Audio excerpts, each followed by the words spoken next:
The Gospel of Mark presents the cross as a very dark place, both physically and spiritually. A supernatural darkness descended on Calvary from about noon on that Friday until about 3 p.m., and when the 6th hour had come, there was darkness over the whole land until the 9th hour. The words of Jesus on the cross are called the cry of dereliction, as he prays, crying out to God, asking why he has been forsaken. He is quoting from Psalms 22 verse 1, which says, my God, why hast thou forsaken me? Why art thou so far from helping me, and from the words of my roaring? Thus is a clear indication that the scriptures are being fulfilled in the death of Jesus. Even in the evil plotting of men, the will of God is being fulfilled.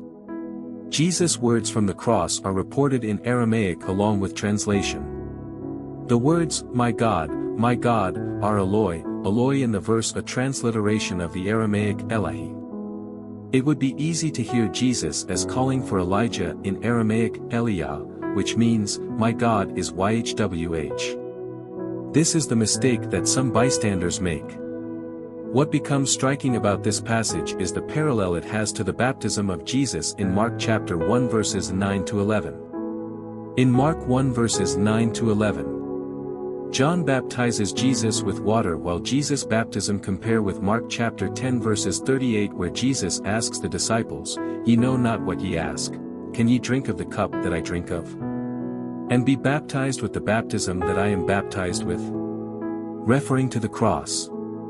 At this point again the heavens split and the veil split too. Spirit, pneuma, Jesus expires, ex pneo. God's voice, beloved Son, while the centurion says, Son of God. What these parallels suggest is that as the baptism of Jesus in Mark chapter 1 verses 1 to 45 is the beginning of his ministry, as prophesied in Daniel chapter 9 verses 24 to 27, what occurs in Mark chapter 15 verses 1 to 47 at the cross is the culmination, or goal, of his ministry, as he dies as a ransom for many. The death of Jesus on the cross also fulfills part of the prophecy of Daniel chapter 9 verses 24 to 27. The tearing of the temple veil points to the fulfillment of the sacrificial system, as type meets antitype, and a new phase of salvation history begins. Even despite the evil plotting of humanity, God's purposes were fulfilled.